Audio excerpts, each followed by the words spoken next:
কিছুক্ষণের মধ্যে জাতির উদ্দেশ্যে প্রধান উপদেষ্টার ভাষণ, সংস্কার কমিশনগুলোর প্রতিবেদনের পর নির্বাচনের রোডম্যাপ। খালেদা জিয়ার যুক্তরাজ্যে যাওয়ার ভিসা প্রক্রিয়া সম্পন্ন, যাওয়া না যাওয়া ব্যক্তিগত ব্যাপার জানালেন পররাষ্ট্র উপদেষ্টা। গুম হত্যা চেষ্টার 7 অভিযোগ শিবির কর্মীদের, কাল ট্রাইব্যুনালে তোলা হচ্ছে সাবেক 10 মন্ত্রী সহ 14 হেভিওয়েট আসামিকে। বিশ্ব পরিস্থিতি নাজুক, অনিশ্চয়তায় গভীর হচ্ছে সংকট, বাংলাদেশে অর্থনৈতিক ঝুঁকি দেখছেন বিশ্লেষকরা। এবং ফের উত্তপ্ত ভারতের মণিপুর, মুখ্যমন্ত্রীর বাড়িতে আগুন, কারফিউ, রাজ্য সরকারকে 24 ঘন্টার আলটিমেটাম। দর্শক স্বাগত নিউজ 24 সন্ধ্যার সংবাদে। আর পুরো সংবাদ জুড়ে আপনাদের সাথে আছি আমরা দুজন, আমি ফয়সাল মাহমুদ এবং আমি নাফিসা হক। এতক্ষণ দেখছিলেন সংবাদ শিরোনাম, এবারে জানিয়ে দিব পুরো খবর। বাংলাদেশ থেকে পাচার হওয়া টাকা ফিরিয়ে আনতে সহযোগিতা করবে যুক্তরাজ্য। প্রধান উপদেষ্টার সঙ্গে সাক্ষাৎ করে এই কথাই জানিয়েছেন যুক্তরাজ্যের ইন্দো প্যাসিফিক বিষয়ক আন্ডার সেক্রেটারি ক্যাথরিন ওয়েস্ট। অন্তর্বর্তী সরকারকে পূর্ণ সহযোগিতার কথাও বলেছেন তিনি।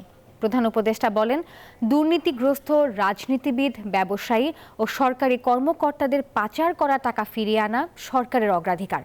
ডক্টর ইউনূস বলেন, বছরে $12 বিলিয়ন বেশি অর্থ বিদেশে পাচার হতো। দর্শক, অন্তর্বর্তী সরকারের 100 দিন পূর্তি উপলক্ষে জাতির উদ্দেশ্যে ভাষণ দিচ্ছেন প্রধান উপদেষ্টা ডক্টর মোহাম্মদ ইউনূস। আর সরাসরি চলে যাচ্ছি আমরা সেখানে। স্মরণ করছি মুক্তিযুদ্ধের লাখো লাখো শহীদ এবং গত জুলাই আগস্ট মাসে ফ্যাসিবাদের বিরুদ্ধে ছাত্র শ্রমিক জনতার অভ্যুত্থানে নিহত সকল শহীদকে।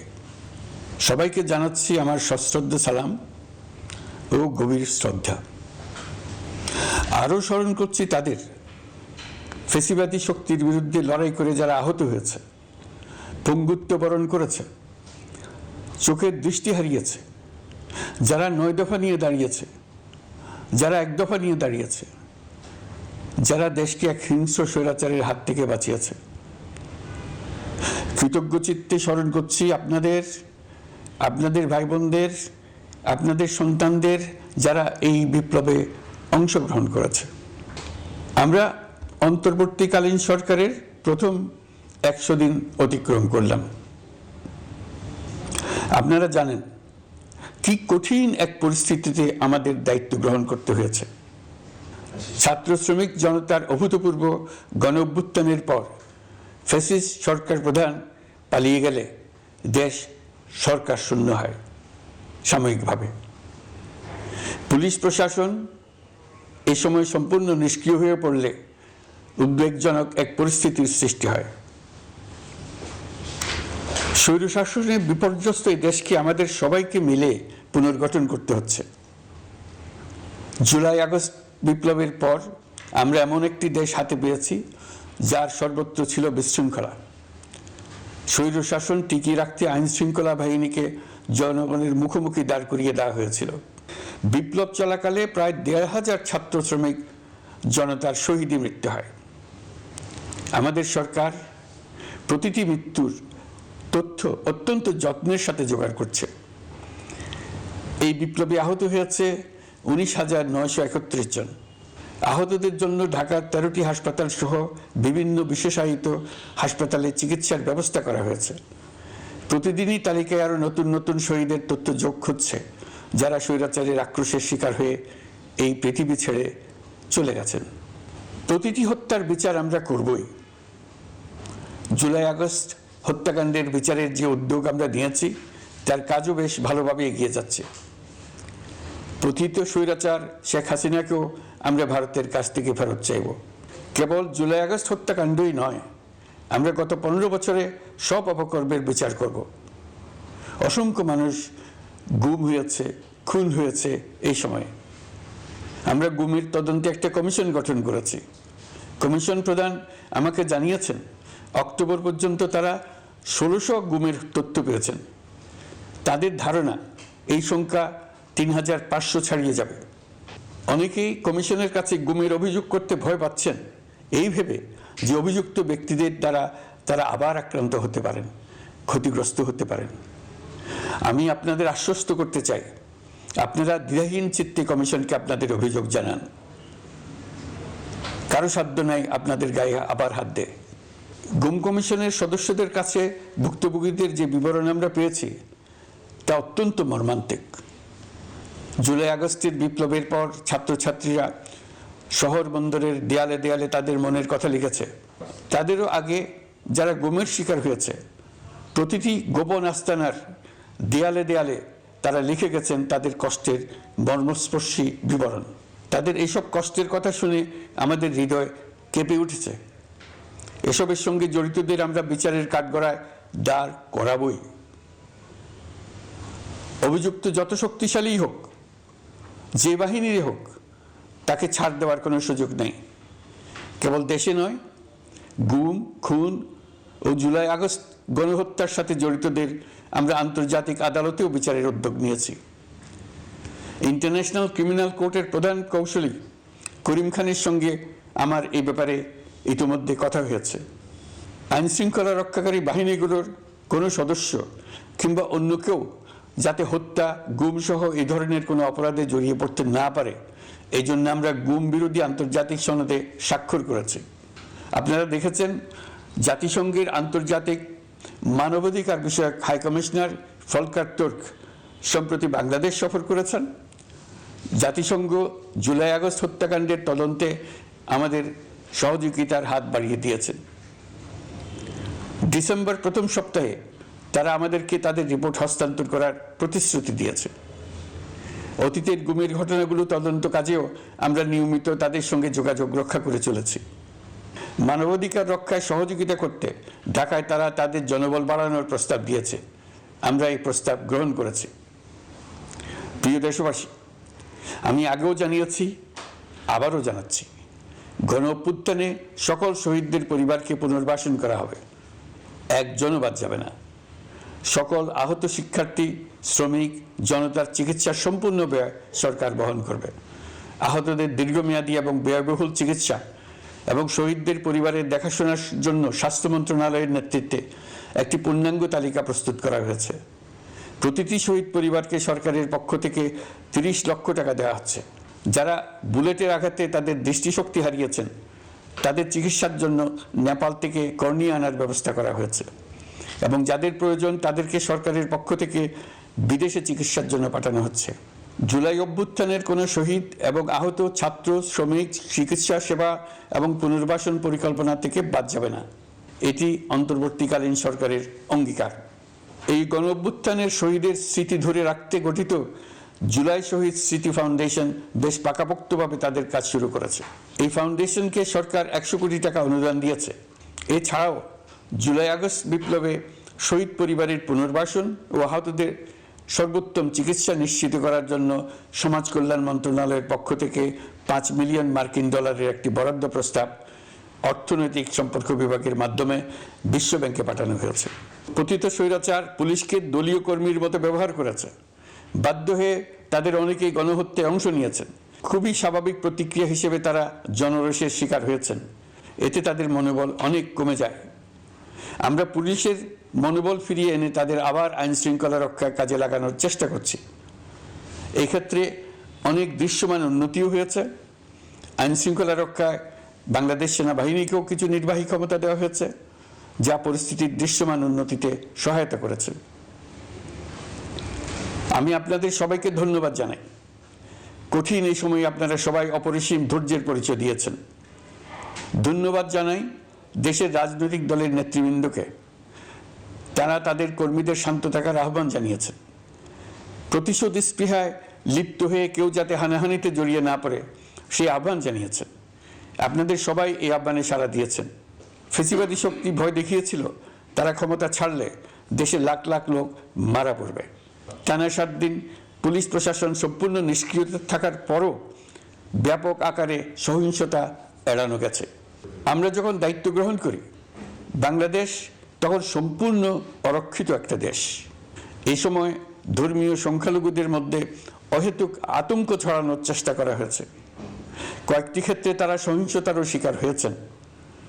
কিন্তু এটা নিয়ে যেসব প্রচারণা হয়েছে তা ছিল সম্পূর্ণ অতিরঞ্জিত। অল্প যে সমস্ত সহিংসতার ঘটনা ঘটেছে তার মূল কারণ ছিল রাজনৈতিক, কিন্তু এইসব ঘটনাকে ধর্মীয় আবরণ দিয়ে বাংলাদেশকে নতুন করে অস্থিতিশীল করে তোলার চেষ্টা করা হয়েছে।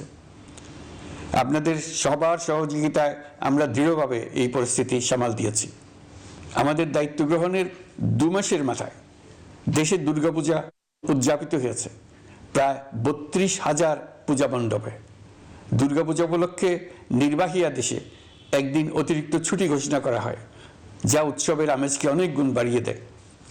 দুর্গাপূজাকে ঘিরে আমরা ব্যাপক নিরাপত্তা প্রস্তুতি নিই, যার ফলে দেশের হিন্দু সম্প্রদায় নির্বিঘ্নে তাদের উৎসব পালন করেছে। আমরা দায়িত্বে আসার পর যে অল্প কিছু ক্ষেত্রে তারা সহিংসতার শিকার হয়েছেন, আমরা তার প্রতিটি ঘটনার তদন্ত করেছি। শুধু হিন্দু সম্প্রদায় নয়, দেশের কোনো মানুষই যাতে কোনো রকম সহিংসতার শিকার না হয় সেই জন্য আমরা যথাসাধ্য চেষ্টা করছি এবং সবসময় সে চেষ্টা করে যেতে থাকব। আপনারা জানেন, চলতি বছর বাংলাদেশের বিভিন্ন অঞ্চলে 6টি বন্যা হয়েছে। আপনাদের সবার সহযোগিতায় আমরা এই বন্যা মোকাবেলা করেছি। বাংলাদেশের দেশপ্রেমিক সশস্ত্র বাহিনী বন্যা মোকাবেলায় জনগণের সাথে কাঁধে কাঁধ মিলিয়ে কাজ করেছে। বন্যা মোকাবেলা ও বন্যা পরবর্তী পুনর্বাসনের লক্ষ্যে বিশ্বব্যাংকের 250 মিলিয়ন মার্কিন ডলার অনুদান এবং স্থানীয় অনুদানের মাধ্যমে 100 কোটি টাকারও বেশি অর্থ সংগ্রহ করা হয়েছে। বন্যার ফলে অনেক জায়গায় ফসলহানি হয়েছে, ব্যাহত হয়েছে পণ্য সরবরাহ শৃঙ্খল। বন্যা পরবর্তী সময়ে বাজারে শাকসবজি সহ নিত্য প্রয়োজনীয় পণ্যের দাম বেড়েছে, ফলে আপনাদের কষ্ট হয়েছে। নিত্য পণ্যের দাম সহনীয় পর্যায়ে রাখতে আমরা যথাসাধ্য চেষ্টা করছি। বাজারে ডিমের সরবরাহ বাড়ানোর জন্য আমরা 9.5 কোটি ডিম আমদানির অনুমতি দিয়েছি। এই জন্য প্রয়োজনীয় শুল্ক ছাড়ও দেওয়া হয়েছে। মধ্যস্বত্বভোগীদের দৌরাত্ম্য কমিয়ে ডিমের উৎপাদকরা যাতে সরাসরি বাজারে ডিম সরবরাহ করতে পারে সেই উদ্যোগও নেওয়া হয়েছে। মানুষ যাতে স্বল্প মূল্যে কৃষিপণ্য কিনতে পারে সেজন্য রাজধানী সহ বিভিন্ন স্পটে সরকারি কিছু পণ্য বিক্রি করা হচ্ছে। টিসিবির মাধ্যমে 1 কোটি নিম্ন আয়ের ফ্যামিলি কার্ডের মধ্যে 57 লাখকে স্মার্ট কার্ডে রূপান্তরিত করা হয়েছে। বন্যার ফলে চালের উৎপাদন ব্যাহত হওয়ায় চাল আমদানিতে শুল্ক ছাড় দেওয়া হয়েছে। আসন্ন রমজানে নিত্য প্রয়োজনীয় দ্রব্যের সরবরাহ এবং দাম যাতে স্বাভাবিক থাকে এই জন্য সরকারের বিভিন্ন কর্তৃপক্ষ ব্যবসায়ীদের সাথে নিয়মিত বৈঠক করে যাচ্ছে। দ্রব্যমূল্য নিয়ে আমাদের কোনো লুকোছাপা নেই। মূল্যস্ফীতির পূর্ণ তথ্য জনগণের সামনে তুলে ধরা হচ্ছে। মূল্যস্ফীতি রোধে উচ্চ সুদের হার নির্ধারণ সহ একাধিক নীতিগত সিদ্ধান্ত নেওয়া হয়েছে, যার মধ্যে রয়েছে শস্য আমদানিতে এলসি সীমা অপসারণ এবং সরবরাহ চেইন সংক্ষিপ্ত করা। সামান্য হলেও জ্বালানি তেলের মূল্য কমানো হয়েছে। শিল্প কারখানায় গ্যাসের সরবরাহ বাড়ানোর উদ্যোগ নেওয়া হয়েছে, যাতে স্থানীয় পর্যায়ে উৎপাদন ব্যাহত না হয় এবং রপ্তানি ক্ষতিগ্রস্ত না হয়। গণশুনানি ছাড়া নির্বাহী আদেশে বিদ্যুৎ গ্যাসের দাম না বাড়ানোর সিদ্ধান্ত নেওয়া হয়েছে। পরিবহন খাতে চাঁদাবাজি বন্ধের চেষ্টা করা হচ্ছে। আমরা আশা করি বাজারে পণ্যমূল্য কমিয়ে আনতে এটা ভূমিকা রাখবে। নেপাল থেকে পানি বিদ্যুৎ বাংলাদেশে আনার ব্যবস্থা করা হয়েছে। দৈনন্দিন রাষ্ট্র পরিচালনার পাশাপাশি আমাদের ভবিষ্যতের বাংলাদেশ বিনির্মাণের কথাও ভাবতে হচ্ছে। আপনারা সবাই জানেন, আমাদের সবচেয়ে গুরুত্বপূর্ণ কাজ হচ্ছে একটি অবাধ সুষ্ঠু নির্বাচন আয়োজনের মধ্য দিয়ে নির্বাচিত সরকারের কাছে দায়িত্ব হস্তান্তর। আমরা রাজনৈতিক দলগুলোর সঙ্গে আমাদের নিয়মিত যোগাযোগ অব্যাহত রেখেছি। বিভিন্ন ইস্যুতে তাদের মতামত নিয়ে যাচ্ছি। সরকারের সিদ্ধান্ত গ্রহণে এইসব মতামত অনেকাংশে প্রতিফলিত হচ্ছে। চলমান সংস্কার প্রক্রিয়ায় তাদের প্রতিটি মতামত সক্রিয়ভাবে বিবেচনায় নেওয়া হচ্ছে। আমরা আশা করছি নির্ধারিত সময়ে ডিসেম্বর-জানুয়ারির মধ্যেই সংস্কার কমিশনগুলো তাদের সুপারিশমালা সরকারের কাছে পেশ করতে পারবে। তাদের সুপারিশ নিয়ে আমরা রাজনৈতিক দলগুলোর সঙ্গে ক্রমাগতভাবে আলোচনায় বসব। সকলের ঐক্যমত্যের ভিত্তিতেই আমরা সংস্কার প্রস্তাব চূড়ান্ত করব। নির্বাচন কবে হবে এই প্রশ্ন আপনাদের সবার মনেই আছে, আমাদের মনেও সারাক্ষণ আছে। আপনারা লক্ষ্য করেছেন, নির্বাচন আয়োজনের লক্ষ্যে আমরা প্রয়োজনীয় পদক্ষেপ নিতে শুরু করেছি। কয়েকদিনের মধ্যে নির্বাচন কমিশন গঠন হয়ে যাবে। তারপর থেকে নির্বাচন আয়োজন করার সমস্ত দায়িত্ব তাদের উপর বর্তাবে। নির্বাচন কমিশন ভোটার তালিকা হালনাগাদ সহ আরও কিছু কাজ শুরু করে দিতে পারবে, যা একটা অবাধ নির্বাচনের সাথে সরাসরি সম্পৃক্ত। প্রথমবারের মতো প্রবাসী বাংলাদেশিরা পোস্টাল ব্যালটের মাধ্যমে যাতে তাদের ভোটাধিকার প্রয়োগ করতে পারে, সে লক্ষ্যেও সরকার কাজ করছে। তবে আমরা মনে করি না যে একটা নির্বাচন কমিশন গঠন করে দিলেই নির্বাচন আয়োজনে আমাদের দায়িত্ব শেষ। রাষ্ট্র ব্যবস্থায় সংস্কার আমাদের এই সরকারের অন্যতম অঙ্গীকার। আপনারাই আমাদেরকে এই ম্যান্ডেট দিয়েছেন। যেই 6টি সংস্কার কমিশন আমরা শুরুতে গঠন করেছিলাম, তারা ইতিমধ্যে তাদের কার্যক্রম অনেক দূর এগিয়ে নিয়েছে। বিভিন্ন গণমাধ্যমে আপনারা তাদের কার্যক্রমের আপডেটও দেখছেন। কয়েকটি সংস্কার কমিশন ডিজিটাল প্ল্যাটফর্ম গঠন করেছে। আমার অনুরোধ, আপনারা এই প্ল্যাটফর্মে উৎসাহ সহকারে আপনাদের মতামত জানাতে থাকুন। প্রথম 6টি সংস্কার কমিশনের মধ্যে একটি হলো নির্বাচন সংস্কার কমিশন।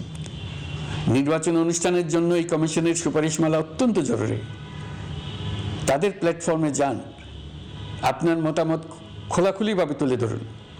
আপনি দেশের মালিক, আপনি বলে দিন আপনি কি চান, কিভাবে চান। নির্বাচন নিয়ে আপনাদের সকল বক্তব্য বিনা দ্বিধায় বলতে থাকুন, আপনার মনের কথা তুলে ধরুন। আমার অনুরোধ, সংস্কারের কথাটাও একই সঙ্গে বলুন। সংস্কারকে পাশ কাটিয়ে যাবেন না। নির্বাচনের কথা বলার সঙ্গে নির্বাচন ও অন্যান্য ক্ষেত্রে সংস্কারের কথাটিও বলুন। সংস্কার হলো জাতির দীর্ঘমেয়াদী জীবনী শক্তি। সংস্কার জাতিকে, বিশেষ করে আমাদের তরুণ তরুণীদের নতুন পৃথিবী সৃষ্টির সুযোগ দেবে। জাতিকে বঞ্চিত করবেন না। নির্বাচন আয়োজনে যে সংস্কার কমিশনের সুপারিশমালায় রাজনৈতিক দলসমূহ এবং দেশের সকল মানুষের মতামত অপরিহার্য, সেই কমিশন হলো সংবিধান সংস্কার কমিশন। এই সুপারিশমালার যে অংশ সকলের কাছে গ্রহণযোগ্য হবে, তার ভিত্তিতে নির্বাচনী আইন সংশোধন করতে হবে। সমান্তরালভাবে ভোটার তালিকাও হালনাগাদ করার প্রক্রিয়া চলতে থাকবে। আমি নিশ্চিত নই সংস্কার প্রস্তাব সমূহ বাস্তবায়নের সুযোগ আমরা কতটুকু পাব। তবে আমি আপনাদের কথা দিচ্ছি, আপনারা সুযোগ দিলে প্রয়োজনীয় কিছু অত্যাবশ্যকীয় সংস্কার কাজ শেষ করেই আমরা আপনাদের কাঙ্ক্ষিত নির্বাচন আয়োজন করব। ততদিন পর্যন্ত আমি আপনাদের ধৈর্য ধারণ করার অনুরোধ করব। আমরা চাইব আমরা যেন এমন একটি নির্বাচন ব্যবস্থা সৃষ্টি করতে পারি যা যুগ যুগ ধরে অনুসরণ করা যাবে। এর ফলে সাংবৎসরিক রাজনৈতিক সংকট থেকে আমাদের দেশ রক্ষা পাবে। এই জন্য প্রয়োজনীয় সময়টুকু আমি আপনাদের কাছ থেকে চেয়ে নিচ্ছি। নির্বাচনী সংস্কারের সিদ্ধান্ত হয়ে গেলে খুব দ্রুত আপনারা নির্বাচনের রোডম্যাপও পেয়ে যাবেন। অন্তর্বর্তী সরকার সৃষ্টি হয়েছে রাজনীতিকে নীতির কাঠামোয় আনার জন্য এবং রাজনীতির জন্য নতুন পরিবেশ সৃষ্টির নিবিড় আকাঙ্ক্ষা থেকে। এই আকাঙ্ক্ষা পূরণ করা থেকে জাতিকে বঞ্চিত করবেন না। নির্বাচনের ট্রেন যাত্রা শুরু করেছে, এটা আর থামবে না। কিন্তু যেতে যেতে আমাদের অনেকগুলো কাজ সেরে ফেলতে হবে। এই ট্রেন শেষ স্টেশনে কখন পৌঁছবে সেটা নির্ভর করবে কত তাড়াতাড়ি আমরা তার জন্য রেল লাইনগুলো বসিয়ে দিতে পারি, আর তা হবে রাজনৈতিক দলসমূহের ঐক্যমত্যের মাধ্যমে। ইতিমধ্যে অন্যান্য সংস্কার কমিশনের সুপারিশমালা নিয়ে আলাপ চলতে থাকবে। নির্বাচন ছাড়াও আরও গুরুত্বপূর্ণ সংস্কার করার ব্যাপারে ঐক্যমত গঠনের জন্য অতিরিক্ত সময় প্রয়োজন হতে পারে। দেশবাসীর কাছে, বিশেষ করে রাজনৈতিক দলগুলির কাছে আমরা ক্রমাগতভাবে প্রশ্ন তুলতে থাকব, কী কী সংস্কার নির্বাচনের আগে আপনারা করে নিতে চান। নির্বাচনের আয়োজন চলাকালীন কিছু সংস্কার হতে পারে। সংস্কারের জন্য নির্বাচনকে কয়েক মাস বিলম্বিতও করা যেতে পারে।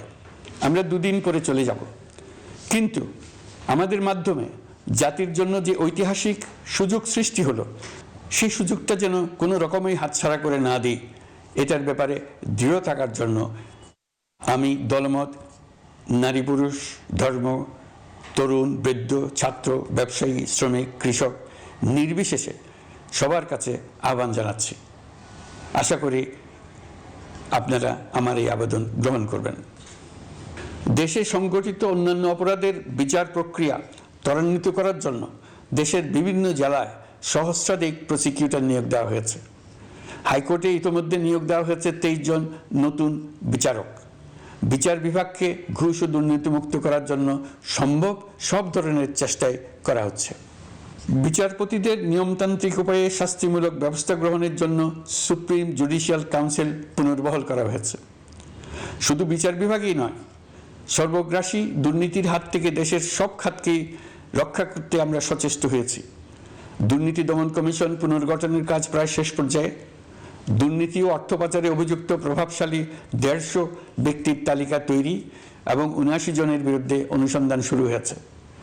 15% হারে আয়কর পরিশোধ করে অপ্রদর্শিত পরিসম্পদ অর্থাৎ কালো টাকা সাদা করার বিধান বাতিল করা হয়েছে।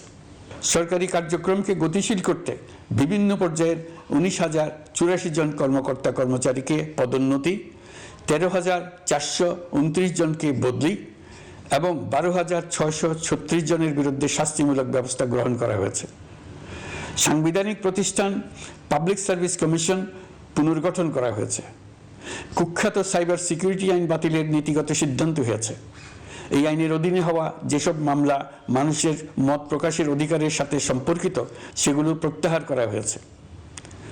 এছাড়াও 133টি আইন বিধিবিধান তৈরি ও সংশোধন করা হয়েছে। 353টি গুরুত্বপূর্ণ নীতি নির্ধারণী সিদ্ধান্ত গ্রহণ করা হয়েছে। ছাত্রছাত্রীদের দাবি মেনে ইতিমধ্যে সরকারি চাকরির বয়সসীমা 32-এ উন্নীত করা হয়েছে। আমরা জানি আমাদের কাছে আপনাদের আরও অনেক দাবি দেওয়া আছে। দীর্ঘদিনের অপশাসন, অত্যাচার, অনাচারের ফলে আপনাদের মনে অনেক ক্ষোভ পঞ্জীভূত হয়েছে। দেশে বাক স্বাধীনতা না থাকায় আমরা কেউ আমাদের মতামত, দাবি দেওয়া প্রকাশ করতে পারিনি। আমরা আপনাদের প্রতিটি দাবির প্রতি সহানুভূতিশীল।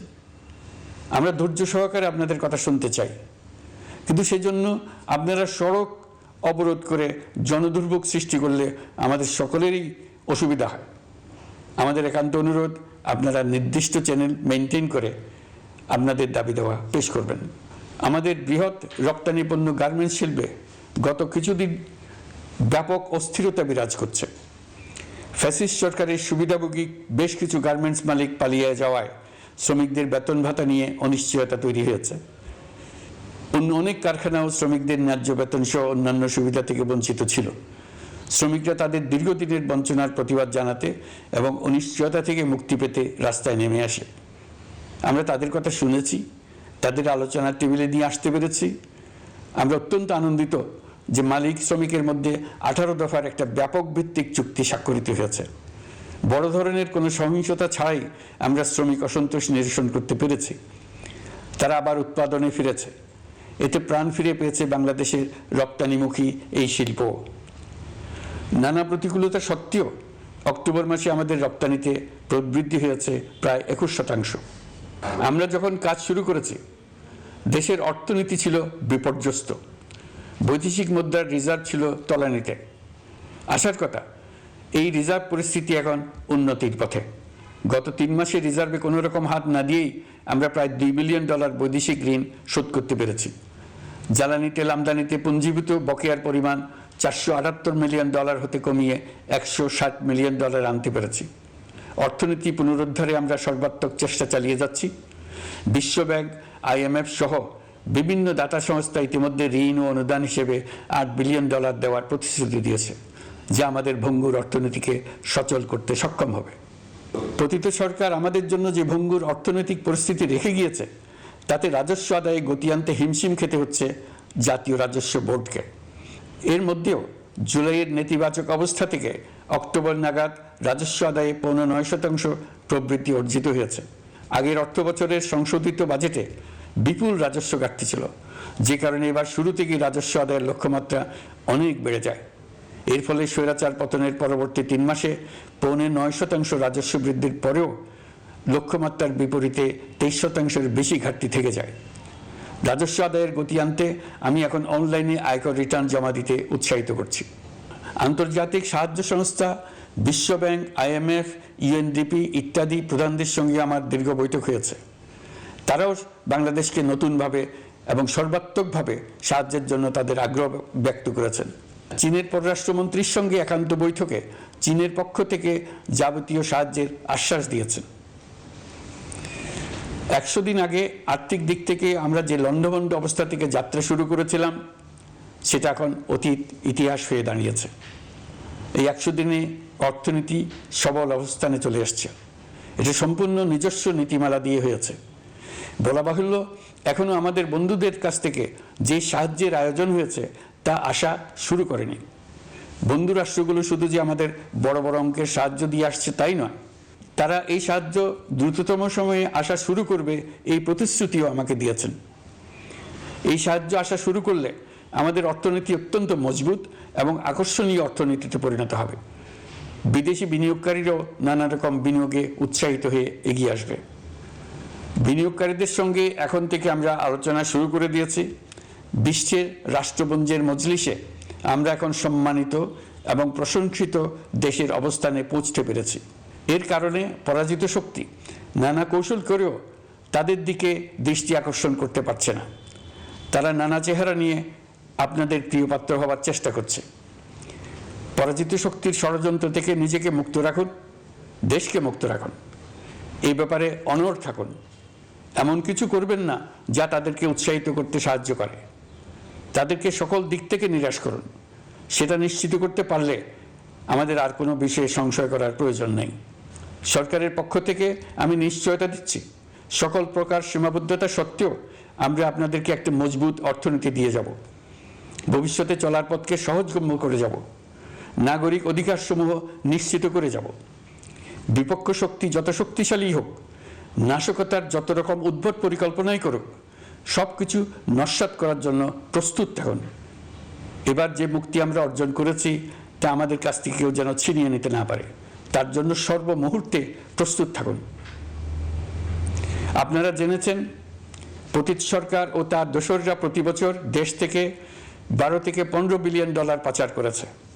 দুর্নীতি বিরোধী সংস্থা ট্রান্সপারেন্সি ইন্টারন্যাশনাল বাংলাদেশ সম্প্রতি এই তথ্য দিয়েছে। পাচার হয়ে যাওয়া এই অর্থ ফিরিয়ে আনার জন্য সম্ভব সকল ধরনের উদ্যোগ আমরা গ্রহণ করেছি। এই কাজে সফল হতে পারলে আমাদের অর্থনীতি আরও গতি পাবে। এই কাজে আমরা বিভিন্ন আন্তর্জাতিক সাহায্য সংস্থার সাহায্য দিচ্ছি। আমি ধন্যবাদ জানাতে চাই বিশ্ব নেতৃবৃন্দকেও। বাংলাদেশের এই সংকটময় সময়ে তারা প্রায় সবাই সহযোগিতার হাত বাড়িয়ে দিয়েছেন। আমি যখন সেপ্টেম্বরে জাতিসংঘের সাধারণ পরিষদের অধিবেশনে যোগ দিই, সে সময় মার্কিন যুক্তরাষ্ট্র, European Union, Canada, Italy, Holland, জাতিসংঘের মহাসচিব সহ বিশ্বের অনেক দেশের সরকার প্রধানের সঙ্গে আমার বৈঠক করার সুযোগ হয়। তারা স্বতঃস্ফূর্তভাবে আমাদের প্রতি সর্বাত্মক সহযোগিতা প্রদানের অঙ্গীকার ব্যক্ত করেছেন। নেপাল, মালদ্বীপ, পাকিস্তান সহ প্রতিবেশী বেশ কয়েকটি দেশের সরকার প্রধানের সঙ্গে আমার বৈঠক হয়েছে, যেখানে আমি সার্ককে পুনর্জীবিত করার কথা বলেছি। দেশে ফিরে আসার পর এইসব দেশের রাষ্ট্রদূতগণ যারা ঢাকায় আছেন স্বতঃপ্রবৃত্ত হয়ে আমার সঙ্গে দেখা করে তাদের সরকার প্রধানদের অঙ্গীকার পুনর্ব্যক্ত করে গেছেন। তারা সম্পূর্ণ নতুনভাবে আমাদের জন্য সহায়তার নতুন ছক তৈরি করার কাজ শুরু করেছেন। যেসব রাষ্ট্রদূত দিল্লিতে অফিস করেন তারা দিল্লি থেকে এসে দেখা করে গেছেন। ইউরোপিয়ান ইউনিয়নের 20 দেশের 20 জন রাষ্ট্রদূত দিল্লিতে থাকেন। 7 দেশের 7 রাষ্ট্রদূত ঢাকায় আছেন। দিল্লি থেকে একসঙ্গে 20 জন রাষ্ট্রদূত সহ মোট 27 রাষ্ট্রদূত সমবেতভাবে আমার সঙ্গে বৈঠক করার জন্য আগামী কয়েকদিনের মধ্যে ঢাকায় আসছেন। আগে কখনো ইউরোপিয়ান ইউনিয়নের 27 জন রাষ্ট্রদূত একত্র হয়ে সরকারের সঙ্গে আলোচনায় বসেনি। দিল্লি থেকে এই বিশাল সংখ্যক রাষ্ট্রদূত একসঙ্গে বৈঠক করার জন্য কোনোদিন আসেনি। এবার এই কাজটি করার পেছনে আছে ইউরোপিয়ান ইউনিয়নের সমর্থন প্রকাশ করা এবং অর্থনৈতিক ক্ষেত্রে উচ্চ পর্যায়ের সহযোগিতা গড়ে তোলা। ইতিমধ্যে আমার সঙ্গে দেখা করেছেন সৌদি আরব, সংযুক্ত আরব আমিরাত, ব্রাজিল, তুরস্ক, রাশিয়া, ফিনল্যান্ড, সিঙ্গাপুর, লিবিয়া সহ অনেক দেশের রাষ্ট্রদূত। দ্বিপাক্ষিক নানা সহযোগিতা সহ বাণিজ্য বিনিয়োগ বৃদ্ধির আশ্বাস তারা দিয়েছেন। আমরা প্রবাসী বাংলাদেশিদেরও বেসরকারি খাতে বিনিয়োগ করার জন্য আহ্বান জানাচ্ছি। বাংলাদেশের অর্থনৈতিক উন্নয়নে তরুণদের কর্মসংস্থানের মূলে রয়েছে বেসরকারি খাত। আমাদের বিনিয়োগ বোর্ডের নির্বাহী চেয়ারম্যান 2 শতাধিক বেসরকারি প্রতিষ্ঠানের প্রধান নির্বাহী, উদ্যোক্তা ও বিনিয়োগকারীর সঙ্গে পৃথক পৃথকভাবে বৈঠক করেছেন। নীতির ধারাবাহিকতার অভাব, সরকারি বেসরকারি পর্যায়ে মত বিনিময়ের অভাব, সরকারি অফিসের জটিল প্রক্রিয়া এবং সর্বোপরি দুর্নীতি বিদ্যমান বিনিয়োগকারীদের সমস্যায় ফেলেছে। বিনিয়োগকারীদের উদ্বেগ নিরসনে আমরা অনেকগুলো কাজ করেছি। ইতিমধ্যে সত্যিকারের ওয়ান স্টপ সার্ভিস চালু হয়েছে। বিনিয়োগ সংক্রান্ত চ্যালেঞ্জ সমাধানে আন্তঃমন্ত্রণালয় কমিটি গঠন করা হয়েছে। বেসরকারি খাতের উপদেষ্টা কাউন্সিল ও ডিজিটালাইজেশনের মাধ্যমে সরকারি অফিসে না এসে প্রয়োজনীয় কর্মসম্পাদনের পদক্ষেপ নেওয়া হয়েছে। বিনিয়োগ উন্নয়ন সংস্থা আমাদের অগ্রগতির বিষয়ে সবাইকে মাসিক ভিত্তিতে আপডেট করে যাচ্ছে। আমরা প্রবাসীদের কল্যাণে কাজ করছি। আমার অনুরোধে সংযুক্ত আরব আমিরাত সাজাপ্রাপ্ত 57 জন সহ অন্যান্য বাংলাদেশিকে মুক্তি দিয়েছে। এইসব বাংলাদেশি যাবজ্জীবন কারাবাসের ঝুঁকি নিয়ে ফেসিবাদের বিপক্ষে প্রতিবাদ করেছিল। বাংলাদেশিরা এরকম প্রতিবাদ আরও অনেক দেশেই করেছেন। আমরা তাদের প্রতি কৃতজ্ঞ। কয়েকদিন আগে বাকুতে সংযুক্ত আরব আমিরাতের প্রেসিডেন্ট জনাব শেখ মোহাম্মদ বিন জায়েদ আল নাহিয়ানের সঙ্গে আমার কথা হয়েছে। তাকে বাংলাদেশের পক্ষ থেকে ধন্যবাদ জানিয়েছি। তিনি বলেছেন বাংলাদেশের জন্য যে কোনো সাহায্য লাগলে আমি যেন তাকে জানাই। প্রবাসীদের কল্যাণে আমাদের সরকার সম্ভব সব ধরনের উদ্যোগ গ্রহণ করে যাচ্ছে। আপনারা জানেন মালয়েশিয়ার প্রধানমন্ত্রী আনোয়ার ইব্রাহিম সম্প্রতি বাংলাদেশ সফর করেছেন। 18,000 বাংলাদেশি যারা সব ধরনের আনুষ্ঠানিকতা মেনে চলার পরেও স্বৈরাচারী সরকারের অব্যবস্থাপনার জন্য মালয়েশিয়া যেতে পারেন নাই, তিনি তাদের জন্য মালয়েশিয়ার দ্বার আবার উন্মুক্ত করার আশ্বাস দিয়েছেন। এই লক্ষ্যে আমরা কাজও শুরু করেছি। আপনারা জেনে থাকবেন মালয়েশিয়া আগামী বছর দক্ষিণ পূর্ব এশিয়ার আঞ্চলিক সহযোগিতা সংস্থা আসিয়ানের চেয়ারম্যানের দায়িত্ব নিতে যাচ্ছে। আমরা ইতিমধ্যে আসিয়ানের সদস্য পদের জন্য আবেদন করেছি। মালয়েশিয়ার প্রধানমন্ত্রী আমাদের আবেদন সক্রিয়ভাবে বিবেচনার আশ্বাস দিয়েছেন। একই ধরনের আশ্বাস আমরা পেয়েছি ইন্দোনেশিয়া থেকেও। ইন্দোনেশিয়ার পক্ষ থেকে সে দেশে রাষ্ট্রীয় সফরে যাওয়ার জন্য আমাকে অনুরোধ করেছে। সৌদি আরব সহ বিশ্বের আরও অনেক দেশ আমাদের সঙ্গে সহযোগিতা বৃদ্ধির প্রস্তাব দিয়েছে। প্রথমবারের মতো ওআইসি সদর দপ্তরে আমরা স্থায়ীভাবে রাষ্ট্রদূত নিয়োগ দিয়েছি। তুরস্কের রাষ্ট্রপতি রিসেপ তাইয়েপ এরদোগানের সাথে আগে আমার টেলিফোনে আলাপ হয়েছে। এবার COP29 সম্মেলনে গিয়ে তিনিও তার স্ত্রীর সঙ্গে অত্যন্ত অন্তরঙ্গ পরিবেশে আলোচনা হয়েছে। বাংলাদেশের প্রতি তার বিশেষ সমর্থনের কথা তিনি বারবার প্রকাশ করেছেন। তুরস্কের একটি বাণিজ্য প্রতিনিধি দল ইতিমধ্যে বাংলাদেশ সফর করেছে। তুরস্ক এদেশের সঙ্গে অর্থনৈতিক সম্পর্ক উন্নয়নের জন্য টার্কিশ ইনভেস্টমেন্ট অথরিটি বা টিকা একটি অফিস ঢাকায় স্থাপনের জন্য ঘোষণা দিয়েছে। এর মাধ্যমে তুরস্কের বিনিয়োগ ও বাণিজ্য বৃদ্ধির উদ্যোগ নেওয়া হবে। এ উদ্দেশ্যে চলতি মাসে একটি উচ্চ ক্ষমতা সম্পন্ন দল তুরস্ক থেকে বাংলাদেশে আসছেন। প্রিয় দেশবাসী, নতুন হজ প্যাকেজ ঘোষণা করা হয়েছে। তাতে হজের ব্যয় 1 লাখ টাকারও বেশি কমিয়ে আনা হয়েছে। পাশাপাশি আমরা এই সিদ্ধান্ত গ্রহণ করেছি এই বছর সরকারি খরচে কাউকে হজে পাঠানো হবে না। আমরা নতুন বাংলাদেশকে একটা পরিবেশ বান্ধব এবং জীব বৈচিত্র্যময় দেশ হিসেবে গড়ে তোলার উদ্যোগ নিয়েছি। এটি তরুণদের আকাঙ্ক্ষা, আমাদের সবারই আকাঙ্ক্ষা। সেই লক্ষ্যে আমি প্রথমেই একটি ক্ষুদ্র পদক্ষেপ নিয়েছি। সমগ্র সচিবালয়ে প্লাস্টিকের পানির বোতল ব্যবহার নিষিদ্ধ করেছি। ইতিমধ্যে সুপার শপগুলোতে পলিথিনের শপিং ব্যাগ ব্যবহার বন্ধ করার উদ্যোগ নেওয়া হয়েছে। গত কয়েক দশকে যে পরিমাণ নদী দূষণ হয়েছে আমরা তা বন্ধ করার উদ্যোগ নিয়েছি। আপনারা সবাই অবগত আছেন জলবায়ু পরিবর্তন আমাদের জীবনযাত্রার জন্য কীরকম হুমকি হয়ে আসছে। গত 1 বছরে বাংলাদেশ প্রায় 15টি প্রাকৃতিক দুর্যোগের শিকার হয়েছে। মানুষের সৃষ্ট নানাবিধ দুর্যোগের পাশাপাশি এসব প্রাকৃতিক দুর্যোগের বিপক্ষেও আমাদের লড়তে হচ্ছে। আজারবাইজানে জলবায়ু সম্মেলনে বিশ্ব নেতৃবৃন্দকে আমি আমার উদ্যোগের কথা জানিয়েছি। সেখানে জাতিসংঘের মহাসচিব, ইউরোপ, এশিয়া, আফ্রিকার অনেক সরকার প্রধানের সঙ্গে আমার দেখা হয়েছে। যতটুকু আলাপ আলোচনা সম্ভব হয়েছে আমি সবার কাছে জলবায়ুর প্রতিকূল প্রভাব মোকাবেলা সহ গণতান্ত্রিক উত্তরণের পথে বাংলাদেশের অগ্রযাত্রায় সহযোগিতা চেয়েছি। তারা সবাই সহযোগিতার অঙ্গীকার করেছেন। গত 100 দিনে আমরা অনেক কল্যাণমূলক কাজ করেছি যা এখানে স্বল্প পরিসরে বর্ণনা করা সম্ভব নয়। আমাদের সরকার স্বচ্ছতা ও জবাবদিহিতায় বিশ্বাসী। তাই আমি সরকারের সকল মন্ত্রণালয়কে নির্দেশ দিয়েছি তাদের নিজ নিজ কাজের বিস্তারিত বিবরণ নিজেদের ওয়েবসাইট ও সামাজিক যোগাযোগ মাধ্যমে প্রকাশ করার জন্য। আমি আমার দপ্তরকেও বলেছি সরকারের সব কাজের বিবরণ যাতে জনগণ জানতে পারে এই জন্য যেন প্রয়োজনীয় পদক্ষেপ নেওয়া হয়। এই সরকারকে ব্যর্থ করার জন্য, অকার্যকর করার জন্য বিশাল অর্থে বিশ্বব্যাপী এবং দেশের প্রতিটি স্থানে, প্রতিটি প্রতিষ্ঠানে এক মহাপরিকল্পনা প্রতি মুহূর্তে কার্যকর রয়েছে। তাদের একটি বড় প্রচেষ্টা হচ্ছে আমাদের মধ্যে বিভেদ সৃষ্টি করা। পতিত সরকারের নেতৃবৃন্দ যারা এদেশ থেকে বিপুল পরিমাণ অর্থ পাচার করে নিয়ে গেছে, সেই অর্থে বলীয়ান হয়ে তারা দেশে ফিরে আসার জন্য চেষ্টা করে যাচ্ছে। তাদেরকে কিছুতেই সফল হতে দেবেন না। তারা সফল হওয়া মানে জাতির মৃত্যু, জাতি হিসেবে আমাদের অবসান। সাবধান থাকুন, তাদের সকল হীন প্রচেষ্টাকে আমাদের ঐক্যের মাধ্যমে নস্যাৎ করে দেন, যেভাবে নস্যাৎ করেছিলেন তাদের বন্দুকের গুলিকে, তাদের আয়নাঘরকে, প্রতি পায়ে তাদের অনাচারের শিকলকে। এই ব্যাপারে সবাই একমত থাকুন, ঐক্যবদ্ধ থাকুন। আপনারা সবাই ভালো থাকবেন। দেশের সকল শিশু, কিশোর কিশোরী, তরুণ তরুণী, ছাত্রছাত্রী, বয়স্ক, বৃদ্ধ, পুরুষ, মহিলা সবাইকে আমার সালাম জানাচ্ছি। আসসালামু আলাইকুম। দর্শক, অন্তর্বর্তী সরকারের 100 দিন পূর্তি উপলক্ষে জাতির উদ্দেশ্যে ভাষণ দিলেন প্রধান উপদেষ্টা ডক্টর মোহাম্মদ ইউনূস। আমরা সরাসরি যুক্ত ছিলাম প্রধান উপদেষ্টার ভাষণে। সকালে পররাষ্ট্র উপদেষ্টার সঙ্গে বৈঠক করেন যুক্তরাজ্যের ইন্দো প্যাসিফিক স্ট্র্যাটেজি বিষয়ক আন্ডার সেক্রেটারি ক্যাথরিন ওয়েস্ট। তিনি বলেন, বাংলাদেশে গণতন্ত্র ফেরাতে একটি রূপরেখা ঘোষণা হবে, এমনটাই আশা করেন তিনি।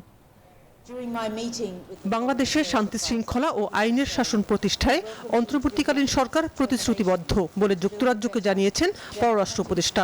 বাংলাদেশে গণতন্ত্র ফেরাতে ডক্টর মোহাম্মদ ইউনূস একটি রূপরেখা ঘোষণা করবেন বলে আশা করে ব্রিটেন। এ বিষয়ে এই সরকার চাইলে আমরা সব ধরনের সহযোগিতা করতে প্রস্তুত। 3 মাসের মধ্যে সংস্কার কমিশনগুলোর প্রতিবেদন চূড়ান্ত হওয়ার পর দেশ নির্বাচনের পথে এগোবে, এমনটি জানিয়েছেন সরকারের 2 উপদেষ্টা। সকালে সচিবালয়ে সংবাদ সম্মেলনে এসব কথা বলেন তারা। কমিশনগুলো খুব ড্রাস্টিক্যালি কাজ করে যাচ্ছেন এবং সকল স্টেক হোল্ডারদের সাথে তারা বসছেন এবং আলোচনা করছেন। আমরা আশা করছি খুব 3 মাসের মধ্যেই সরকার প্রস্তাবনাগুলো পাবে এবং খুব দ্রুত সময়ের মধ্যে সেগুলো বাস্তবায়নের দিকে আমরা অগ্রসর হতে পারবো।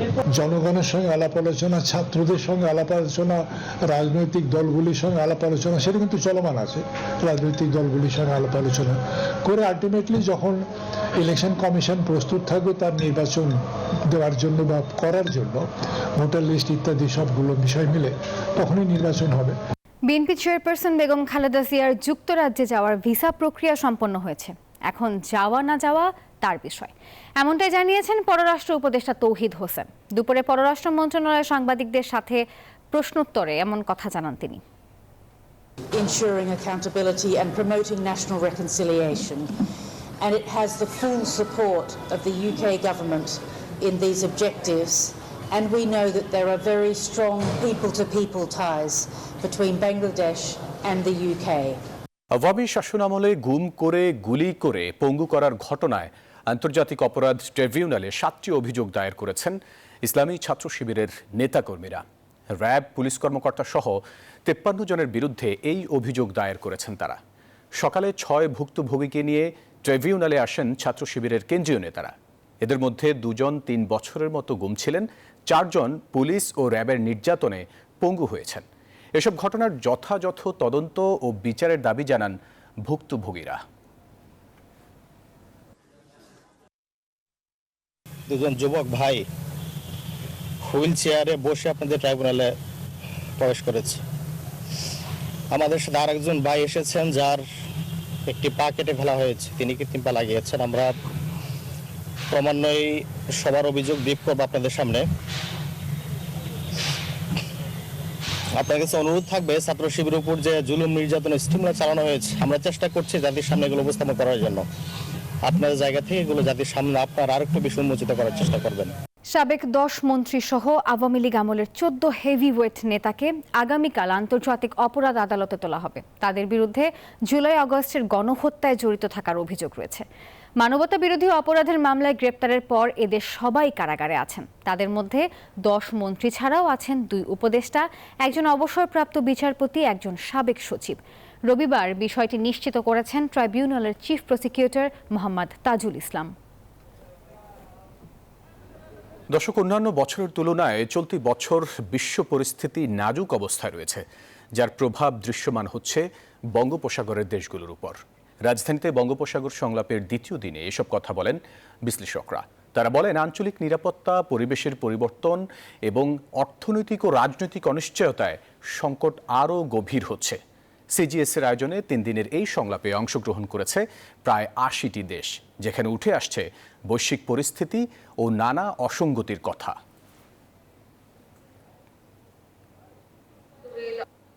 If you cannot solve the system where the checks and balances are there from competing businesses, competing political parties, who are putting pressure on the bureaucracy not to be and breaking up the syndicates and collusion within the bureaucracy, just relying on individual morality will not succeed. অনেকগুলো issues আছে যেগুলো জনগণ কথা বলছে যে দুর্নীতি কম করতে গেলে আমাদের একসঙ্গে কাজ করতে হবে, এবং এই কাজগুলো শুধুমাত্র একটা প্রতিষ্ঠানের পক্ষে সম্ভব নয়। সো দুর্নীতি দমন কমিশন নয়, এখানে জনগণকে সম্পৃক্ত করতে হবে, এবং জনগণের সম্পৃক্তের মাধ্যমে যদি আমরা মনোপলি, ডিসক্রিশনারি এবং অ্যাকাউন্টেবিলিটির মধ্যে একটা ব্যালেন্স তৈরি করতে পারি, তাহলে দুর্নীতি কমানো সম্ভব। মুদ্রাস্ফীতি, মন্দা, দারিদ্র্য ও বৈষম্যের কারণে দেশে অর্থনৈতিক ঝুঁকির সৃষ্টি হবে। সিপিডির সাম্প্রতিক গবেষণায় উঠে এসেছে এমনই সব তথ্য। রাজধানীতে এক সংলাপে এ শঙ্কার কথা জানিয়েছে বেসরকারি গবেষণা প্রতিষ্ঠানটি। System like regular updating and simplification, independent regulatory bodies are also very important. September শেষে দেশের ব্যাংকিং খাতে খেলাপি ঋণ দাঁড়িয়েছে 2,85,000 কোটি টাকায়। রোববার বাংলাদেশ ব্যাংকের হালনাগাদ প্রতিবেদনে এই তথ্য জানানো হয়েছে। খেলাপির এই পরিমাণ ব্যাংক খাতে বিতরণ করা মোট ঋণের প্রায় 17%। গত 16 বছরের মধ্যে বিতরণ করা ঋণ ও খেলাপি ঋণের সর্বোচ্চ অনুপাত এটি। বাংলাদেশের আর্থিক খাতের নাজুক পরিস্থিতির জন্য দায়ী এই বিপুল পরিমাণের খেলাপি ঋণ। দীর্ঘদিন ধরেই এর পরিমাণ বাড়ছেই। এবার আন্তর্জাতিক প্রসঙ্গ। আবার উত্তপ্ত ভারতের মণিপুর। অপহৃত নারী শিশুদের হত্যার ঘটনায় নতুন করে সহিংসতা ছড়িয়ে পড়েছে। মন্ত্রী ও বিধায়কের বাড়িতে হামলা চালিয়ে আগুন ধরিয়ে দিয়েছে বিক্ষোভকারীরা। জারি করা হয়েছে কারফিউ। রাজ্য সরকারকে 24 ঘন্টার আলটিমেটাম দিয়েছে মেইতেই জনগোষ্ঠীর সদস্যরা। এদিকে সংকট সমাধানে প্রধানমন্ত্রীকে এগিয়ে আসার অনুরোধ জানিয়েছে বিরোধী দল কংগ্রেস।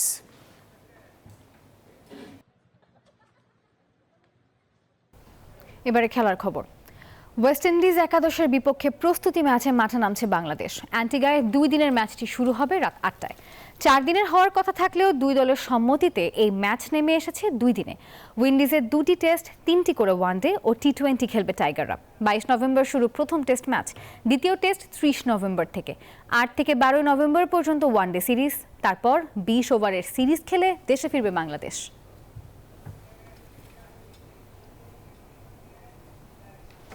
দর্শক, ছিল নিউজ 24 সন্ধ্যার সংবাদে। এতক্ষণ সঙ্গে থাকার জন্য ধন্যবাদ সবাইকে।